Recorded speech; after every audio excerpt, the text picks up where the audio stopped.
회사 일 때문에 한국에 잠시 지내야 했던 적이 있던 여성. 그런데 이 한국이라는 나라가 이 여성을 영국에서 완전하게 정착할 수 없도록 해버렸다고 하는데요. 그래서 그녀는 지금은 한국에 살게 되었다는데 무슨 일이 있던 걸까요? 안녕하세요. 저는 40대 초반의 영국 출신 로제 마이어스라고 합니다. 저는 평범한 직장인이에요. 또 모험심이 강한 사람이 아니라서 새로운 일에 도전하는 것도 꺼려하고 그래서 환경이 변하는 것도 좋아하지 않습니다. 그래서 결혼도 안 하고 있어요. 결혼하면 인생이 역동적으로 변하는데 그게 싫더라고요. 어릴 때부터 연애에도 관심이 없었고요. 게다가 회사에서는 제가 영국의 명문대인 런던 대학교를 나왔다는 걸 부하 직원들은 거의 모릅니다. 이 정도 학력의 경력이면 다른 회사에 더 좋은 조건으로 스카우트 될 수 있는데 왜 가만히 있냐고 나무라는 동기들도 있죠. 하지만 저는 지금의 제 회사에 만족합니다. 지금 다니는 회사도 다른 사람들의 부러움을 받는 회사거든요. 그래서 회사에서도 승진, 성과 욕심 없이 조용히 제 할 일만 하면서 지내도 자리가 보전되니 괜찮더라고요. 그런데 새로운 CEO가 우연히 제 보고서를 읽게 되었나 봐요. 그러더니 대뜸 한다는 말이 저더러 한국에 가라고 하더라고요. 사실 제가 대학에서 복수 전공으로 무역학을 들었거든요. 그때의 지식을 배경 삼아 아시아와의 무역 경제 수출에 관한 보고서를 썼던 거였습니다. 솔직히 하늘이 무너지는 기분이었어요. 사람들은 가기 싫다고 하는 제게 왜 이렇게 좋은 기회를 스스로 발로 걷어차냐라고 말했지만 한국이잖아요. 한국을 싫어하는 것도 아니었고 한국이 후진국이라고 생각하지도 않았습니다. 아시아 경제에 관해서 공부한 사람이 어떻게 한국의 수준을 모를 수가 있겠어요. 한국이 어마어마한 경제 성장을 이뤄냈다는 것과 안정적인 사회 시스템을 구축했다는 건 정말 잘 알고 있습니다. 그런데도 가기 싫었던 이유는 모험을 싫어하고 주변 환경이 변하는 걸 싫어하는 제 성향 때문이었어요. 그냥 대충대충 살고 싶은데 한국까지 가면 제 어깨가 무거워지잖아요. 주변 사람들이 부럽다 부럽다 하는데도 제 반응이 영 미적지근하자 어떤 사람은 이런 말도 하더군요. 한국에서 살고 있는 지인이 있는데 정말 진짜 살기 좋다던데요. 인프라도 너무 좋다고 하던데 라는 말을 하면서 어차피 갈 거 마음 편히 가라고 하더라고요. 한국이 살기 좋아봤자 영국만 하겠어요? 영국에서 나고 자랐을 뿐만 아니라 먼 친척까지도 전부 영국 출신인 저에게는 영국이 세상에서 가장 살기 좋은 나라였습니다. 그런 제게 한국의 인프라를 언급하다니 별 도움이 안 됐어요. 제가 한국에 가는 건 기정사실화되어 있었고 저는 정말 울며 겨자 먹기로 한국으로 향했습니다. 그런데 저와 함께 한국으로 향한 햄튼이라는 남자 직원은 기대에 부풀어서 어쩔 줄 모르더라고요. 그러고는 설레는 마음을 도무지 주체하지 못하겠는지 참을 수 없다는 듯 묻지도 않은 말을 쏟아내기 시작했습니다. 로제 씨, 진짜 제가 살다 한국에 다 가보네요. 아니 이게 출장도 아니고 파견직인 거잖아요. 제가 한국을 얼마나 가고 싶어 했는지 아세요? 저희 부서에서는 한국에 가고 싶어 하는 사람이 10대 명이나 돼서 경쟁률 뚫느라 진짜 고생했는데 진짜 너무 떨려요. 누구는 도살장에 끌려가는 소처럼 못마땅한 게 한두 개가 아닌데 옆에서 눈치 없이 떠들어대는 걸 보니 괜히 짜증이 불쑥 나더라고요. 게다가 햄튼 씨는 저보다 직급이 낮을 뿐더러 30대 초반의 젊은 나이였기 때문에 제 눈에는 햄튼 씨의 행동이 영 좋게 보이지 않았습니다. 그래서 저는 햄튼 씨에게 우리 지금 놀러 가는 거 아니에요. 일하러 가는 거라고요. 라고 말했죠. 그런데 햄튼 씨는 눈을 동그랗게 뜨며 제게 말했습니다. 팀장님은 기대되는 게 없으신 건가요? 일도 일이지만 한국에서 머무는 동안 일만 할 수는 없으니까 저는 일하는 시간 외에 할 수 있는 건 다 해볼 생각이거든요. 팀장님도 그런 걸 찾아보시는 건 어떨까요? 저는 됐다고 말했습니다. 별로 기대될 것도 없었을 뿐더러 일 마치면 집 근처에서 맛있는 음식이나 먹으러 다녀야겠다는 게 제 바람의 전부였어요. 햄튼 씨는 왜 이리 한국을 좋아하는 거죠? 이렇게까지 기대하는 게 의아해서 물어보니 햄튼 씨는 더 신나게 떠들기 시작했어요. 사실 제가 토트넘 호스퍼 캡틴인 손흥민 선수의 팬이거든요. 저도 들어본 이름이었습니다. 영국은 정말 축구에 미쳐있는 나라거든요. 저는 영국인치고 축구를 안 좋아해서 경기를 챙겨보지는 않는데 아무리 관심이 없어도 손흥민 선수의 이름을 모를 리가 없었죠. 햄튼 씨는 손흥민 선수의 경기력부터 시작해서 그 사람의 인성까지 찬양하기 시작했습니다. 마치 무슨 종교를 다스리는 교주처럼 받들더라고요. 햄튼 씨는 손흥민 선수를 통해 한국을 알게 되었고 자연스럽게 한국 문화에 호감을 가지게 되었던 거죠. 그리고 햄튼 씨의 부서의 수많은 직원들이 한국에 오고 싶어 했던 이유가 전부 손흥민 선수 때문이라는 점에서 굉장히 놀랐습니다. 남자들에게 손흥민 선수는 단순한 축구 선수가 아니더라고요. 햄튼 씨는 이런 말도 했습니다. 하지만 아무리 선수가 좋아도 그 나라까지 좋아하게 되는 경우는 많지 않는데 한국을 알게 된 계기가 손흥민 선수일 뿐 한국에 가고 싶은 이유는 정말 많아요. 이런 얘기를 몇 시간 동안 들으니까 한국이 저 정도로 대단한 나라인가? 라는 생각이 조금 들더라고요. 하지만 이때까지만 해도 딱히 한국의 문화를 즐겨야겠다는 생각은 하지 못했습니다. 그렇게 한국에 도착했고 공항에서부터 본 한국은 제 생각보다 더 깨끗하고 정돈된 모습이었어요. 하지만 어느 정도 예상했던 부분이었기 때문에 그렇게 호들갑을 떨지는 않았습니다. 그저 그랬죠. 그런데 그저 그런 마음이었던 제가 분노를 참지 못하는 일이 한국에 도착한 지 몇 시간도 차에 되지 않아 벌어지고 말았습니다. 저희가 파견을 나온 회사에서 머물 곳이라며 집을 준비했다며 데려다 준 곳은 아파트였어요. 저는 기가 차서 할 말을 잃었습니다. 지금 나더러 이런 데서 살라는 건가? 장난하나? 한국은 멀리서 온 사람을 이런 식으로 대우하나? 라는 말이 입 밖으로 새어나올 지경이었죠. 그도 그럴 게 대부분의 유럽 국가에서는 아파트의 이미지는 좋지 않습니다. 가난하고 돈이 없는 사람들이 최후의 선택하는 게 아파트예요. 돈이 있으면 주택으로 가죠. 사실 제가 대충 사는 것 같지만 일은 잘해요. 제 보고서가 아무리 훌륭했다 한들 지금까지 쌓아온 것들이 없으면 한국에 오지 못했겠죠. 그리고 파견을 온 저희는 굳이 따지자면 갑의 입장이었습니다. 그런데 이런 아파트를 구해주다니 화가 날 법도 하죠. 게다가 주변을 보니 단독주택이 하나도 없었습니다. 저는 이게 치안과 직결되는 문제라고 생각했어요. 다른 나라도 그렇겠지만 부촌의 치안이 좋은 건 당연하잖아요. 영국도 마찬가지입니다. 부의 상징인 단독주택이 모여있는 부촌이 안전해요. 그런데 한국 회사에서 구해준 집은 그런 부촌처럼 보이지 않았습니다. 어떻게 사람을 이런 식으로 대우할 수 있는지 정말 화가 머리끝까지 나더라고요. 낯선 나라에서 제가 무슨 일이라도 당하면 어쩌라는 건지 언어도 잘 안 통하는 나라에서 이게 무슨 짓인가 싶었습니다. 그런데 그 와중에 햄튼 씨는 제 속을 아는지 모르는지 아파트가 너무 좋다면서 입을 해벌리고 고개를 축혀 올린 채 두리번거리더라고요. 저 뒤통수를 잡아 끌어내리고 싶었습니다. 아파트를 구경하면서 한다는 말이 와, 이거 유튜브에서 봤었는데 이런 아파트에서 꼭 살아보고 싶었어요. 였거든요. 답답하더라고요. 하지만 어떻게 이걸 티낼 수가 있겠어요. 나중에 슬쩍 집에 대해 이야기해보기로 하고 일단 차에서 내렸습니다. 그런데 차에서 내리자마자 어딘가 이상한 기운을 느끼게 되었어요.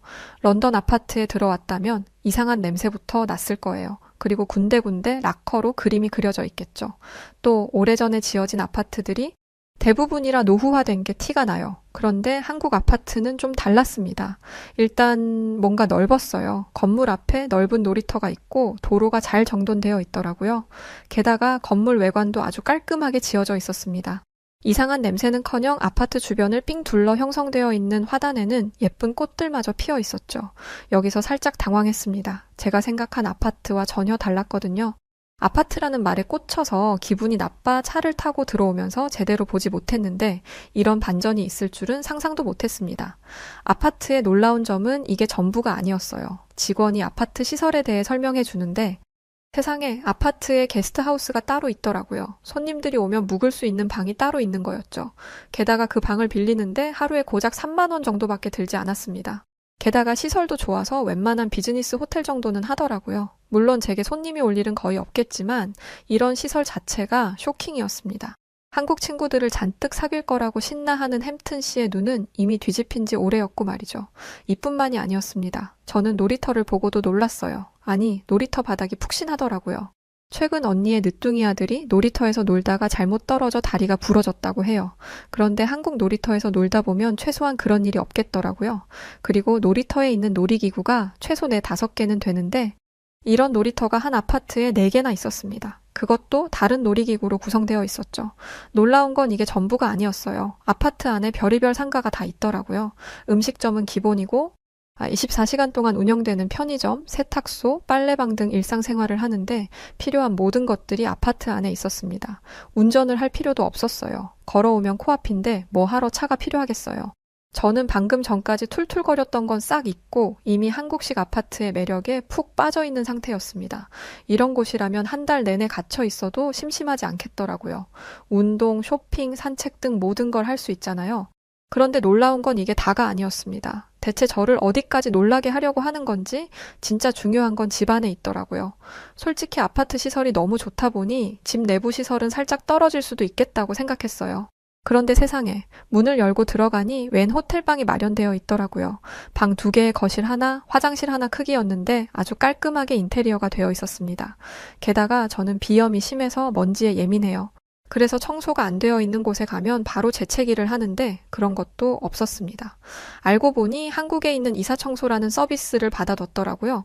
사람이 이사를 오기 전에 하수구, 하다못해 환풍기 내부까지 청소해주는 서비스가 있다는 사실에 감격스러운 마음까지 들었습니다. 전체적으로 소독까지 해뒀다는데 이젠 한국 직원들의 배려에 눈물이 날 지경이었어요. 또 한 가지 놀라웠던 건 집 안에 설치된 시스템 에어컨이었습니다. 근데 이게 천장에 매립되어 있더라고요. 처음에는 한국 직원들이 직접 시공해서 천장에 에어컨을 박아 넣은 줄 알았어요. 그런데 놀랍게도 애초에 아파트를 지을 때 에어컨이 들어갈 자리를 고려해서 집을 지은 것이었습니다. 어떻게 이런 생각을 할 수가 있는지. 아직도 오래된 건물에는 에어컨이 없는 런던에 살던 사람으로서는 말도 안 나올 정도의 충격이었습니다. 직원들은 제가 집을 마음에 들어 하는 것 같자 다행이라며 가슴을 쓸어내렸어요. 그러면서 한다는 말이 더 좋은 아파트를 하지 못해서 미안하다고 하더라고요. 저는 제 귀를 의심했습니다. 이것보다 더 좋은 아파트를 하지 못했다니, 아니 그럼 이것보다 더 좋은 아파트가 있다는 건가? 나중에 알게 된 건데 한국에서는 아파트가 성공의 상징이더라고요. 경비원이라는 것도 있고 차량 번호를 등록해서 입주민들만 오고 다닐 수 있도록 보안까지 철저하다는 점에서 영국의 기준에 맞춰 아파트를 비교해서는 절대 안 된다는 걸 깨달았습니다. 또 이미 좋은 걸 해줬음에도 불구하고 더 좋은 걸 해주지 못해 미안하다고 말하는 한국 직원들의 마음에 큰 감동을 받았습니다.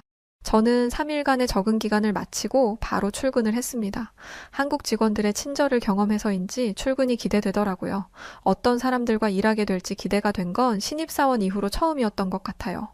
그런데 저는 처음 출근을 하자마자 당혹스러운 상황을 마주하게 되었습니다. 네? 책임자가 휴가를 가요? 중요한 사안을 두고 일을 하던 직원이 제가 오기 바로 하루 전에 휴가를 낸 거였죠.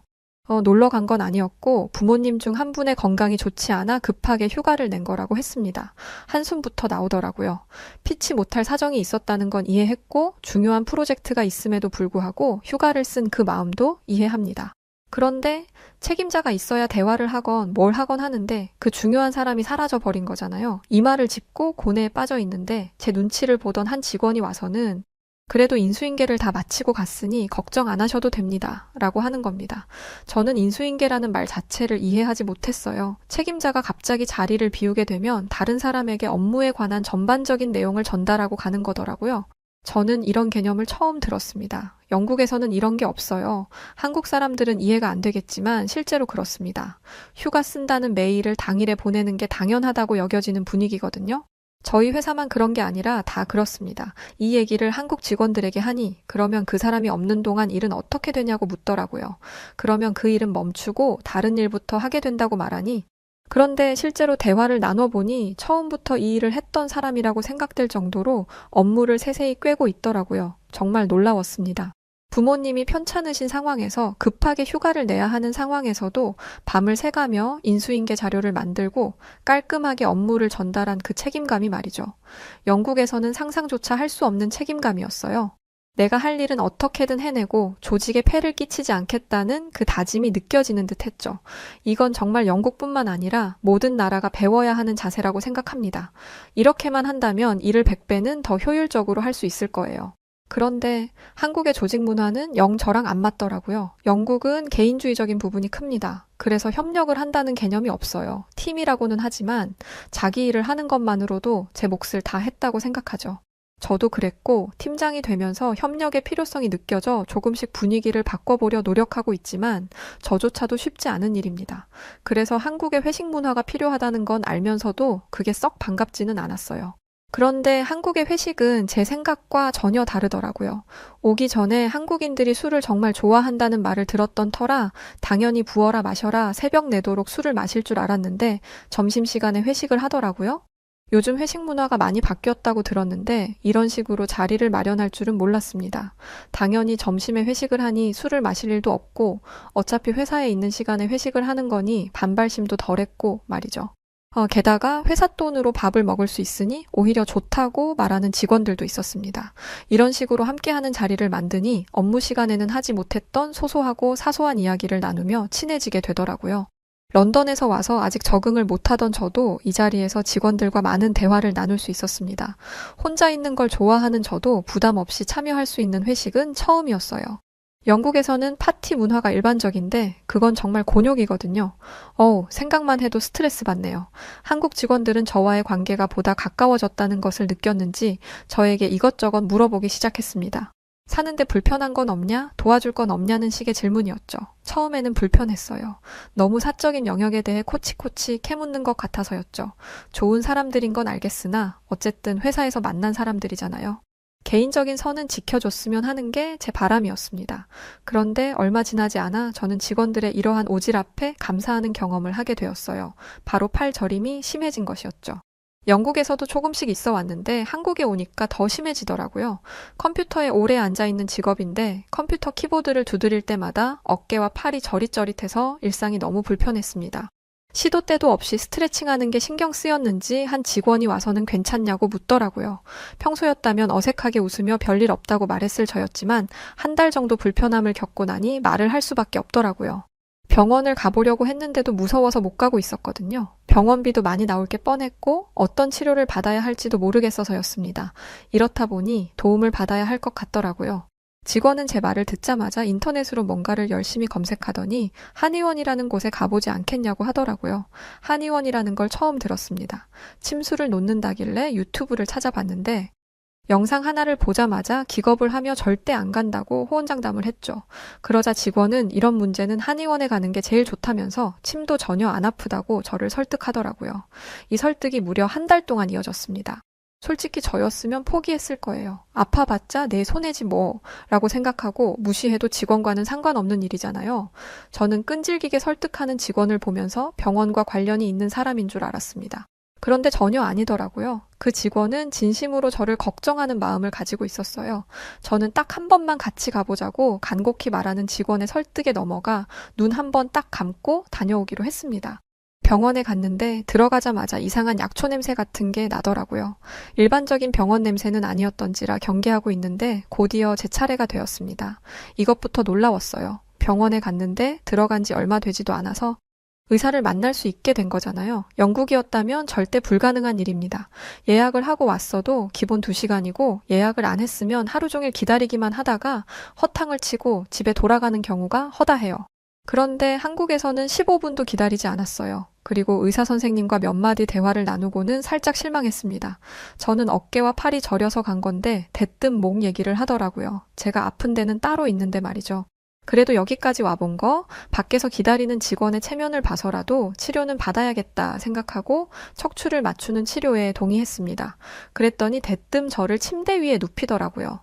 그러고는 목을 부드럽게 흔들더니 갑자기 제 목을 힘있게 꺾었습니다.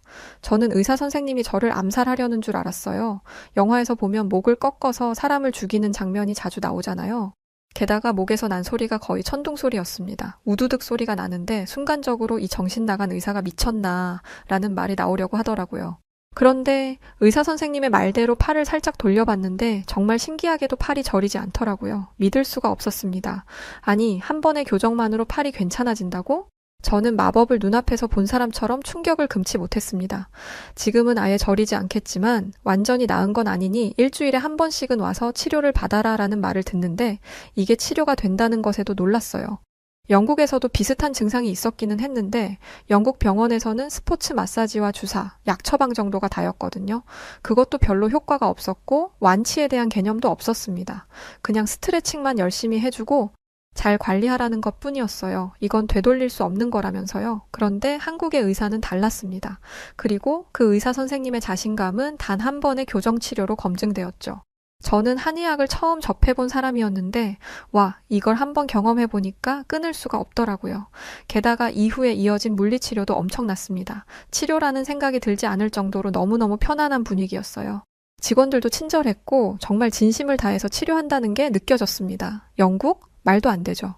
이런 치료시설이 없는 건 당연하고 직원들의 불친절함은 말도 못합니다. 그래도 제 돈 주고 진료를 받는 건데 대체 누가 손님인 건지 알 수가 없을 정도죠. 의사는 말할 것도 없고요. 증상을 말하는데 말을 끊는 건 기본이요. 예약 시간임에도 불구하고 본인이 좀 쉬어야겠다며 환자를 무기한으로 기다리게 하는 의사들도 많습니다. 같은 증상으로 갔던 영국 병원의 의사는 제 증상을 듣자마자 고민도 없이 다른 병원에 소견서 써드릴 테니까 가서 엑스레이 찍어보세요. 그러고 다시 오세요라는 말만 하고 저를 내보내더라고요. 엑스레이 기계가 있는 병원에 가서 예약하면 찍는데 한 달이 걸리고 그 결과를 가지고 처음 병원으로 가면 또 한 달이 걸립니다. 팔 저린 거 하나 때문에 이런 고생을 할 사람이 몇이나 되겠어요? 저는 그냥 치료를 안 하고 만다는 생각으로 진료실을 나왔는데 의사 얼굴 한 번 봤다고 병원비가 12만 5천 원이 나왔습니다. 무슨 왕의 얼굴을 아련한 것도 아닌데 뭔 놈의 병원비가 이렇게 비싼지. 뭐 한 것도 없는데 이런 병원비가 나온다면 치료 한 번 받았다간 집안 살림이 거덜 나겠더라고요. 그래서 포기했습니다. 그런데 한국에서는 의사의 꼼꼼한 진료, 물리치료, 침술, 추나치료를 포함하여 고작 5만 원이 조금 넘는 병원비밖에 나오지 않았어요. 추나치료를 안 하면 2만 원대로 내려간다고 하더라고요. 영국에 비하면 10분의 1 수준이었습니다. 그런데 서비스를 따지면 한국이 비교도 안 될 정도로 좋잖아요. 그런데 가격은 10분의 1이라니 이 병원을 그대로 영국으로 가져가고 싶더라니까요. 그리고 한의원을 추천해준 직원에게 뭐라도 해주고 싶은 마음이 들었습니다. 한국에 있는 동안 치료를 받으면 영국에서부터 주기적으로 찾아왔던 이 팔 저림 증상을 고칠 수 있다는 생각에 들뜨는 마음이 들기까지 했어요. 병원을 빠져나오는 길, 저는 그토록 오기 싫어했던 한국에서 상상하지도 못했던 즐거운 추억이 쌓이고 있다는 걸 깨달았고 이날부터 한국의 생활을 대하는 태도 자체가 달라져 버렸습니다. 햄튼 씨처럼 한국에서 할 수 있는 수많은 것들을 최대한 누리겠다고 다짐했죠. 그런데 얼마 뒤 저는 뜻밖의 위기를 겪게 되었습니다. 바로 영국에서 쓰는 제 계좌에 접근이 안 된다는 것이었어요. 아무리 외국이라도 계좌에 접근이 안 될 리가 없잖아요. 저는 곧장 영국에 있는 은행에 전화를 걸어 현재 상황에 대해 설명했습니다. 이렇게 하면 일이 바로 해결될 줄 알았거든요. 그런데 해결은커녕 확인하고 연락 주겠다는 직원에게는 답이 없었어요. 속이 터지더라고요. 그런데 만약 제가 계속 영국에 있었더라면 답답해하지 않았을 거예요. 그런데 한국이 빨리빨리 문화에 적응이 되었다 보니 답답해하지 않을 수가 없었습니다. 결국 제가 다시 전화를 걸었는데 반대편 수화기에서 들리는 말이 정말 어이가 없더라고요. 좀 기다려 주실 수 없나요? 저희도 방법을 알아보는 중입니다. 이렇게 퉁명스럽게 말했거든요. 은행에 돈을 맡겨뒀는데 그 돈을 쓸 수 없는 상황이잖아요. 여기서 누가 예민하지 않을 수 있겠어요. 분명 본인들의 과실인데도 인정하기는커녕 짜증내듯이 말하다니 한국에서는 절대 일어나지 않은 일이었기에 더 열이 받았습니다. 솔직히 여기서 열받는 일은 끝일 거라고 생각했어요. 그런데 아예 제 계좌 자체를 막아버렸더라고요. 어이가 없었습니다. 대체 뭐 하는 거냐고 항의를 하니 계좌에 접근할 수 있게 하려면 제 서류가 여러 개 필요한데 그걸 고지하고 전달받는 게 너무 번거로울 것 같아 그냥 계좌를 막아버렸다는 겁니다. 기가 차서 말이 안 나오더라고요. 당신들이 문제를 해결하는 방식은 이런 건가요? 라며 차갑게 물어도 돌아오는 답은 이걸 해결하고 싶으시다면 직접 영국으로 와서 해결하세요였죠. 한국에 오기 전이었다면 그러려니 했을 거예요. 그런데 한국에서 1년 이상 살았던 저는 더 이상 영국의 시스템에 적응할 수 없는 몸이 되었습니다. 반면에 한국은행에 간 적이 있었어요. 제 풀 네임은 로제 엘리자벳 마이어스입니다. 한국인들보다 몇 배는 길죠. 그래서 한국 전산 시스템에 제 이름이 전부 등록되지 않아 똑같이 은행 이용에 어려움을 겪었어요. 그런데 한국은행에서는 어떻게 행동했는지 아시나요? 저를 위해서 본인의 상사까지 불러 이 시스템 자체를 바꿔버릴 고민을 하더라고요. 이게 어디 쉬운 일인가요? 그리고 설령 안 된다 하더라도 이렇게 진심을 다해 제 불편함을 해결해 주려고 노력하는 부분에서 정말이지 너무나 큰 감동을 받았습니다. 영국과 너무나도 다른 태도에 감탄하기도 했고 말이죠. 한번 한국의 맛을 본 이상 한국에 계속 남아 있고 싶었어요. 하지만 영국으로 돌아가야 했고 저는 그토록 가기 싫어했던 한국의 아쉬움만 남겨놓고 영국에 도착했습니다. 그런데 진짜 못 살겠더라고요. 특히 에어컨 빵빵하니 시원하게 살던 한국에서 에어컨 하나 없이 생으로 더위를 버티는 영국에 가니까 너무 괴로웠습니다. 그리고 뭐든 느릿느릿한 행동에 속이 터져버릴 것 같았어요. 아니 대체 마트에서 계산을 하는데 직원과 손님이 10분 이상 대화할 이유가 뭐가 있나요? 그리고 관공서에서 서류 하나 떼려면 하루 종일 기다려야 된다는 게 말이 되나요? 한국에서는 길어도 30분 내로 끝나는 일을 하루 종일 하는 걸 보면서 영국만큼 살기 좋은 나라가 없다는 제 생각은 완전히 박살 나버렸습니다. 그리고 무조건 다시 한국으로 돌아가야겠다고 다짐했어요. 그래서 정말 한국으로 돌아왔습니다. 그리고 1년 전 한국에서 만난 사람과 결혼식을 올렸죠. 늦게 한 결혼이지만 그만큼 신중했기에 알콩달콩 잘 살고 있습니다. 아무래도 나이가 있다 보니 한국 아이를 입양하려고 하는데요. 저희가 좋은 부모가 될 수 있기를 응원해 주세요. 저는 한국과의 만남 이후로 180도 변해버린 저처럼 입양을 기점으로 아이의 삶이 180도 달라지는 경험을 하게 해주고 싶거든요. 제 사연은 여기까지입니다. 긴 이야기를 들어주셔서 정말 감사해요. 사연을 들어주신 모든 분들의 가정에 행복이 가득하기를 바라겠습니다. 안녕히 계세요. 영국에서 온 사연 어떻게 들으셨나요? 다른 이야기들도 감명 깊지만 한국 아이를 입양할 계획이라는 점에서 큰 감동을 받았습니다. 쉬운 결정이 아님에도 불구하고 입양을 선택해준 로제 씨에게 감사 인사를 전하고 싶네요. 자, 그럼 저는 사연을 읽어드렸던 여우튜브 송은지였고요. 더 흥미로운 사연으로 찾아뵙겠습니다. 구독, 좋아요 부탁드리고 끝까지 영상 시청해주신 모든 분들 고맙습니다. 그리고 우리 구독자분들 사랑합니다. 감사합니다. 당신만의 유튜브